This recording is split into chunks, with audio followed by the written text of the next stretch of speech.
I never thought my own father would say it out loud, especially not in front of everyone who mattered. My name is Gretchen. I am 29, and I was standing in a local community hall surrounded by relatives when everything changed at once. The gathering was supposed to be normal, familiar faces, polite conversations, nothing that needed special attention. I had learned how to stay quiet in those rooms, how to keep my body still, how to listen without showing what I felt. That night, being quiet did not protect me. He raised his voice without stopping, loud enough to make nearby conversations stop, loud enough to make people turn around. He did not speak more softly or choose kinder words. He looked straight at me and said, "You'll never amount to anything." The sentence landed exactly where he wanted it to, not as an opinion, not as frustration, but as a final judgment spoken out loud. I did not argue. I did not ask him to stop. I did not explain myself. I looked at him and replied, "Maybe you're right." I said it calmly, without sarcasm, without emotion, because anything stronger would have given him control of the moment. I picked up my keys and walked out. I did not wait for reactions or apologies or shocked faces. I stepped outside, got into my car, and drove away without looking back, letting the noise stay behind me where it belonged. A few hours later, while I was still trying to calm my breathing, my phone buzzed. It was a message from a relative who had stayed behind. The words were short, careful, almost hesitant. "Do you know what he did after you left? Before this goes any further, take a moment to subscribe and stay with me. If you have ever stayed silent to survive a moment like this, you may recognize what came next." Before that night, I had learned to live with certain rules inside my family. Dad believed order mattered more than comfort, and he decided what was right and wrong, things that kept him in control. His opinions were treated like final decisions, not because they were always fair, but because questioning them only made things worse.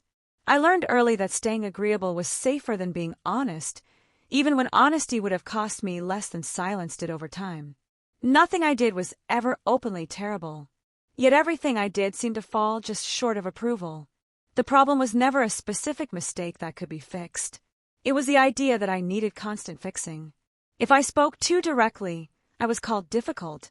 If I stayed quiet, I was told I lacked initiative.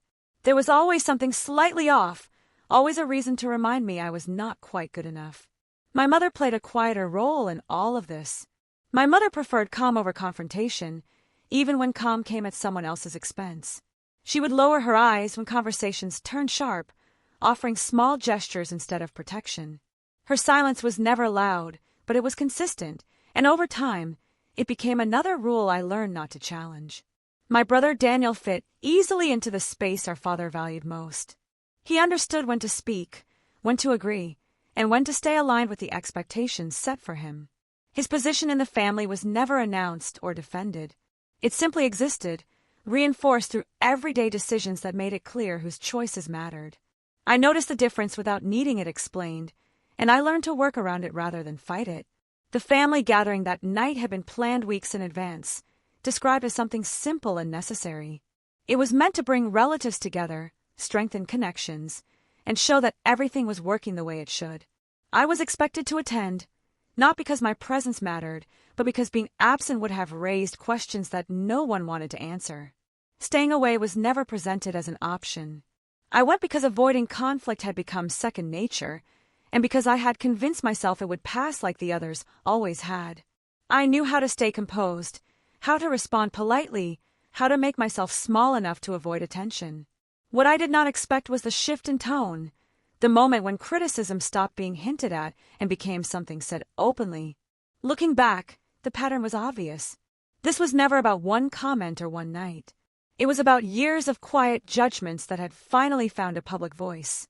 I had been corrected in private often enough that the only thing new about that moment was the audience. The words themselves were familiar, even if the setting was not. That was the difference that mattered.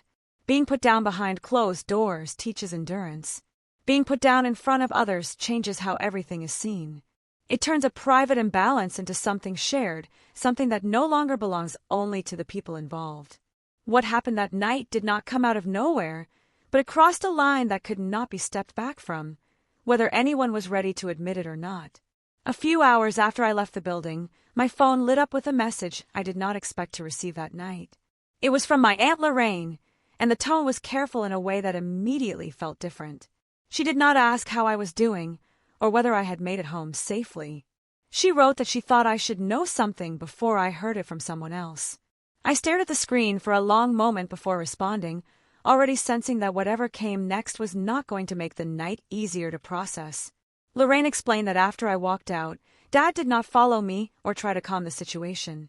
Instead, he stayed behind and spoke privately with the people in charge of running the community hall. He waited until the room had settled before approaching them, choosing a moment when his voice would sound reasonable rather than emotional. According to her, he framed the conversation as concern, not anger, which made it far more effective. He asked them to document what he called an incident involving me. He did not describe it as a family disagreement or a misunderstanding that got out of hand. He described it as a disruption that needed to be written down for future reference.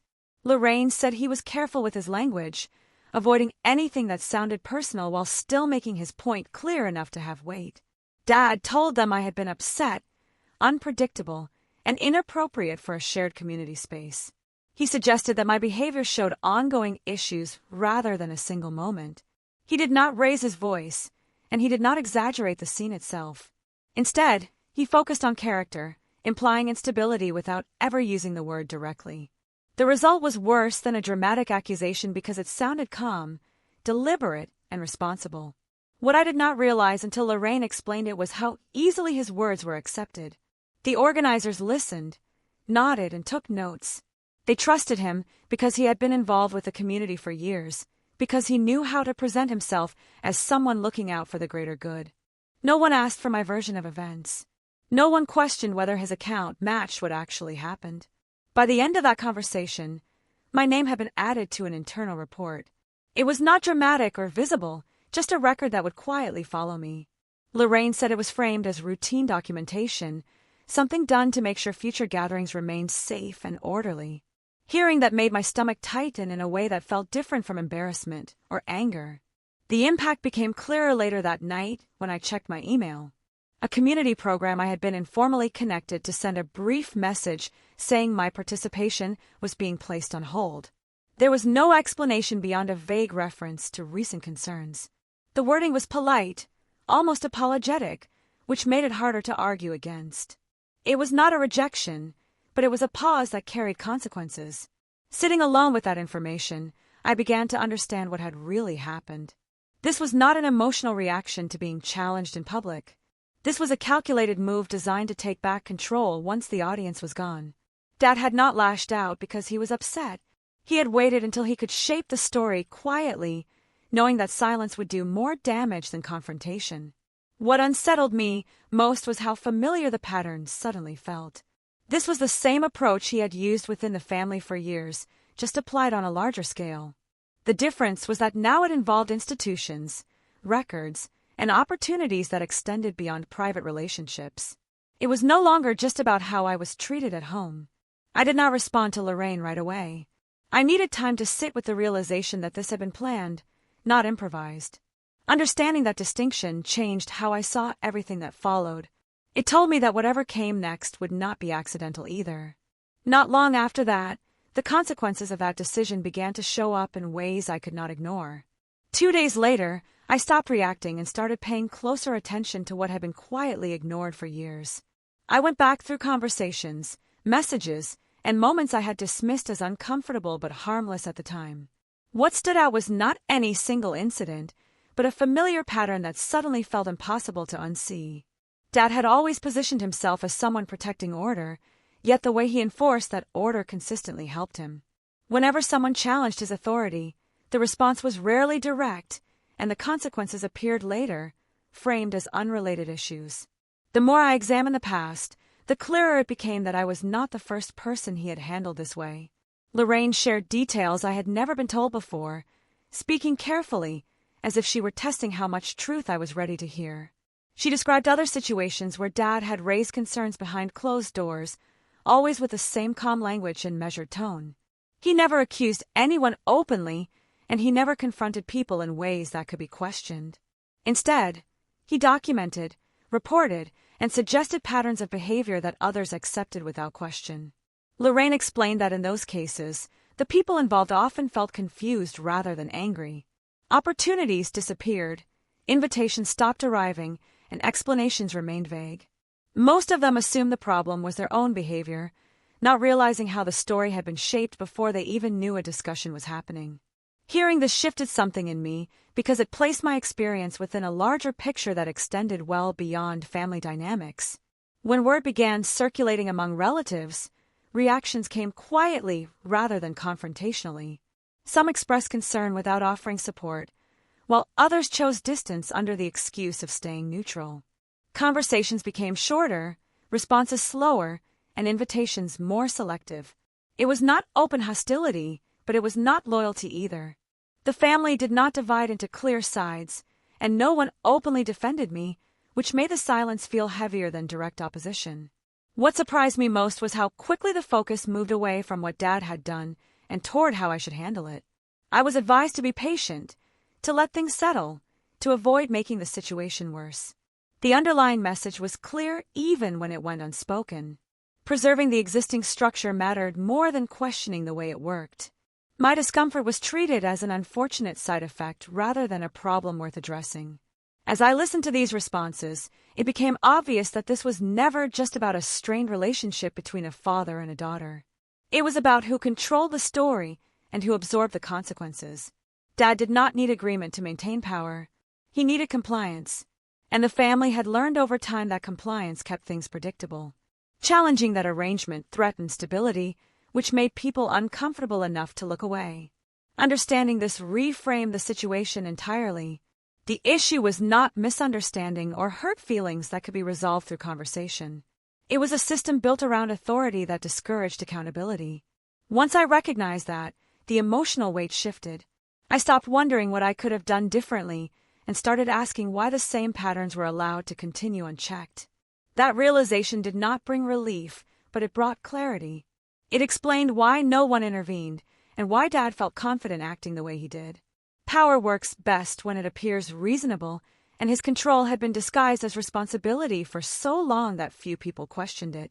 Seeing the structure clearly meant I could no longer pretend this was an isolated incident, and it forced me to accept that the problem was larger than a single night or a single comment. About a week later, I stopped avoiding the inevitable and decided to face it directly. I asked Dad to meet me in person, not to argue, but to hear him explain what he had done without intermediaries or softened versions passed through others. When we sat down, I spoke carefully, choosing words that left little room for deflection. I told him I knew he had contacted the organizers and described me in ways that damaged my standing. I asked him why he believed that was justified, and I waited for an answer that acknowledged responsibility. He did not hesitate. He leaned back and dismissed the situation as something I had misunderstood. He said I was reading too much into it, that my reactions had always been excessive, and that my sensitivity created problems where none existed. According to him, nothing he did was harmful, and if consequences followed, they were simply the result of how others saw my behavior. His tone remained steady, almost reassuring, as if reframing events should have been enough to end the conversation. I pushed back, explaining that documented claims do not exist in a vacuum, and that labeling someone as unstable carries real consequences. He interrupted me, insisting that his intentions were protective, not punishing. He claimed he was preventing potential issues and maintaining standards, not targeting me personally. Listening to him speak, I realized how deeply rehearsed the story was, polished through years of repetition without challenge. Daniel stepped in before I could respond further. He told me I was making the situation worse by refusing to let it go. He said family matters should stay private, and that continuing this conversation would only embarrass everyone involved. He urged me to stay quiet, to think about appearances, and to remember that reputations, once damaged, are hard to repair. His concern was not about what had happened, but about how it might look if the conflict continued. That moment made everything clear. Every attempt I made to explain myself was redirected toward preserving the image of unity. Accountability was treated as disruption, while silence was praised as maturity. I could see how the structure worked now, not through force, but through subtle pressure to comply. Speaking the truth was framed as selfish, while absorbing harm was framed as responsibility. I told them both that I was done trying to be understood within a system that required my silence to work. I said that continuing to participate meant accepting a version of myself I did not recognize, one defined by other people's comfort rather than my own reality. My words did not raise voices or cause outrage. Yet the room felt tense because I had stopped negotiating. Dad responded by warning me that withdrawing would isolate me. He said, "Families do not work that way, and that distance creates regret." Daniel echoed him, adding that walking away would be seen as dramatic and unnecessary. Neither of them asked what I needed or acknowledged what had been taken from me. Their concern remained focused on stability, not fairness. I listened without interrupting, then stated my decision clearly. I told them I was stepping away from family gatherings, shared events, and informal obligations. I explained that this was not punishment or revenge, but a boundary that I needed to protect myself. I said I would no longer attend spaces where my presence required silence or self-erasure. The reaction was quiet rather than explosive. Dad accused me of overreacting once more, while Daniel shook his head as if disappointed. There was no attempt to compromise or understand my perspective. That absence confirmed what words could not. This structure did not bend, and it did not listen.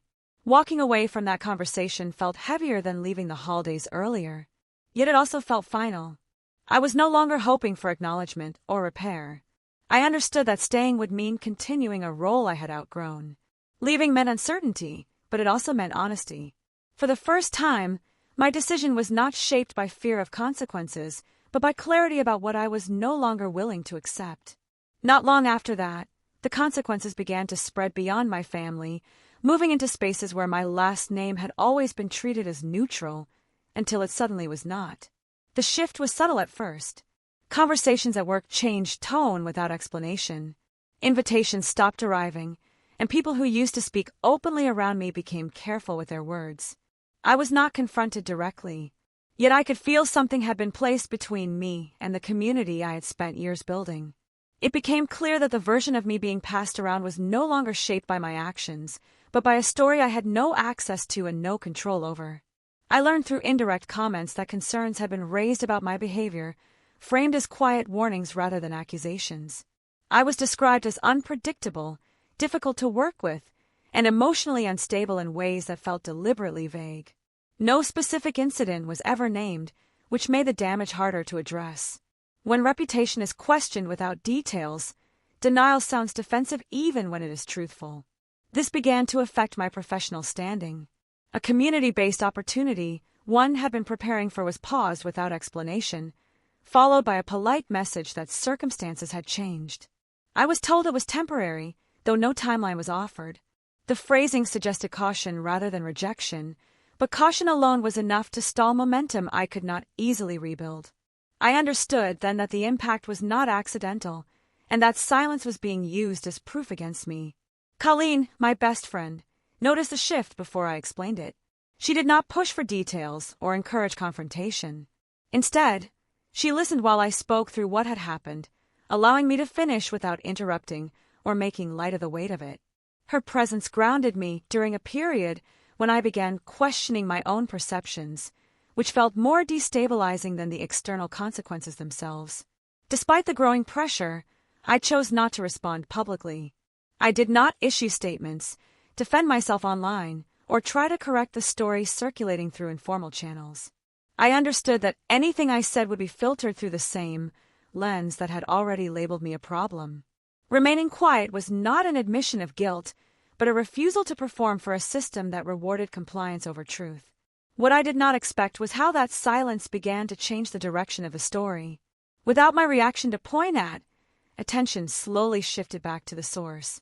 Questions began circulating within the community about why concerns were raised without evidence, and why official channels were used to address what had allegedly been a personal issue. A few people started asking how many times similar warnings had been filed and against whom. I learned that this was not the first time my father had stepped into community matters under the guise of concern.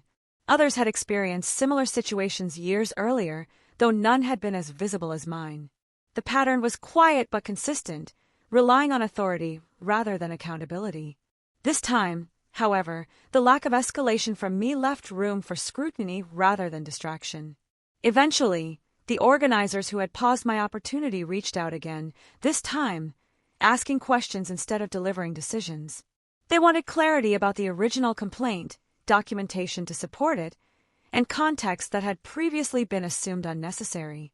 The absence of proof became difficult to ignore, and the credibility of the report began to weaken.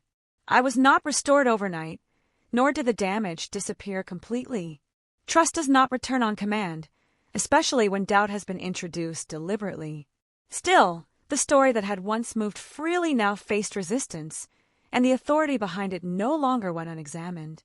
I realized that while silence had cost me in the short term, it had also prevented me from reinforcing a story that was never mine to carry.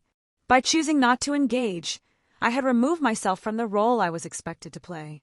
The consequences were real, but they were no longer one-sided. For the first time, the influence my father relied on was being questioned, not by me, but by the very structures he had used to control the story. Several weeks later, the shift that had been slow and subtle finally became impossible to ignore. What started as quiet questions inside the community turned into formal reviews of past decisions that Dad had influenced over the years. People began pulling old records, meeting notes, and informal reports that had once been accepted without hesitation. Patterns emerged that no one had wanted to name before. Complaints that were labeled as concerns. Warnings that never included evidence. Situations where authority replaced fairness under the cover of responsibility. Dad's role in the community changed almost overnight. Invitations stopped arriving. His opinions were no longer treated as final. When meetings happened, his words were written down instead of accepted at face value. The respect he once commanded through confidence alone began to fade, replaced by polite distance and careful language. No one confronted him directly, but the silence around him felt different from the silence that had surrounded me earlier. This time, it carried doubt rather than dismissal. The family could not shield him anymore. For years, internal loyalty had worked as a buffer, smoothing over his actions before they reached the surface. Now that buffer cracked. Relatives who once deflected questions started stepping back. Some avoided the topic entirely. Others admitted they did not want to be involved. The unspoken agreement to protect appearances no longer held, especially once outside eyes were watching. Daniel noticed the change before Dad acknowledged it. His position had always depended on staying aligned with the right side of authority, but that side was no longer stable. Conversations that once felt confident became cautious. He stopped speaking on behalf of the family in public spaces. When he did speak, he measured each word carefully, as if testing the ground beneath him. The confidence he used to carry like armor now looked like something he was afraid to lose. I watched all of this without stepping in. I did not provide documents or push for accountability. I did not correct stories or point out contradictions. The systems Dad relied on were doing the work on their own. When authority is built on control rather than trust, it does not need opposition to collapse. It only needs attention. At home, the dynamic shifted as well. Conversations that once revolved around expectations and compliance grew shorter and more strained. Dad dismissed the situation as misunderstanding at first, then as overreaction. When those explanations failed, he blamed outside pressure and people who lacked context. None of that changed the outcome. Influence depends on credibility, and credibility does not survive repeated scrutiny. Daniel approached me once during this period, speaking more carefully than I had ever heard him speak. He did not apologize or acknowledge what had happened to me directly. Instead, he asked whether I planned to get involved, as if my silence had become its own source of uncertainty. I told him the truth. I had no intention of stepping back into a structure that had already shown me how it worked. My role was finished. That answer unsettled him more than anger ever could. Without my participation, there was no familiar balance to return to. The hierarchy, he understood, depended on someone absorbing pressure quietly. When that stopped, everyone had to adjust. By then, I was already preparing my final decision. It was not sudden, and it was not emotional. It was practical. I reviewed what staying connected would require and what it would cost. I compared that to the life I was building without constant correction, justification, or silence. The contrast was clear. The community consequences continued to unfold without my involvement. Dad lost his informal authority, than his formal roles. Committees reorganized. Responsibilities were reassigned. His name no longer carried weight by default. None of this was framed as punishment. It was presented as procedure, which made it impossible to argue against without exposing the very patterns under review. I did not feel satisfaction watching this happen. What I felt was clarity. The harm done to me had never been personal in the way I once believed. It was structural. Once the structure was questioned, everything built on it weakened. By the time I finished making my plans, the outcome was inevitable. The distance I had created was no longer temporary. It was necessary. I was not walking away in anger or waiting for closure that would never come. I was choosing a future where my worth was not negotiated inside someone else's system. The consequences had turned back on their source, not because I pushed them, but because I stepped aside and let them move forward on their own. 3 months later, the distance between my old life and my current one felt permanent rather than temporary. The consequences that once seemed abstract had become visible in concrete ways. Dad no longer held the informal authority he relied on for years. Invitations stopped coming. His opinion was no longer treated as a shortcut to agreement, and people who once defended him now avoided speaking on his behalf. Those who had openly supported him experienced quieter consequences of their own, losing influence and credibility as the structure they depended on slowly collapsed. No one framed it as punishment, yet the shift was undeniable and irreversible. For me, life settled into a rhythm that no longer revolved around worry or self-correction. I built routines without checking how they might be interpreted by family expectations. My work became more focused because it was no longer filtered through anxiety about reputation. Social connections felt lighter because I did not need to explain absence or justify boundaries. The space I created allowed clarity to replace constant watching. And that clarity became the foundation of everything that followed.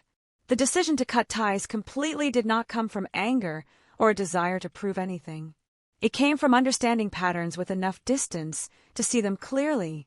Reconciliation would have required returning to a dynamic where my worth was negotiable, where silence was treated as agreement, and where accountability was always redirected. I chose not to offer another opportunity for that cycle to repeat.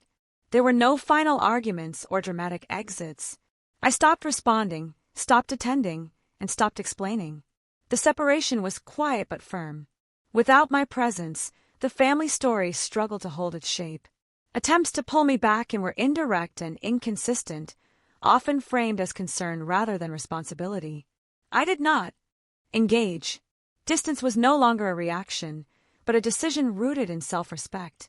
Over time, the absence became normal, and the pressure to return faded as people adjusted to a reality where I was no longer available to stabilize tension or absorb discomfort. What surprised me most was how little effort it took to maintain this boundary once it was in place. The fear that once came with stepping away dissolved as my life filled with purpose rather than defense. I learned that peace does not require constant negotiation when the cost of negotiation is dignity. My sense of value no longer depended on recognition from those who refused to see it. Family does not give anyone the right to diminish your value or rewrite your reality. Respect is not earned through endurance, nor is loyalty proven by silence.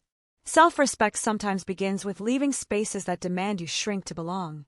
Walking away is not weakness when staying requires you to abandon who you are. Choosing yourself can be the most honest response to years of control and dismissal. Thank you for staying with this story until the end. Your time and attention mean more than you may realize. If any part of this journey spoke to you, I invite you to share your thoughts and experiences in the comments. Different perspectives matter, and your voice could help someone else feel less alone in their decision.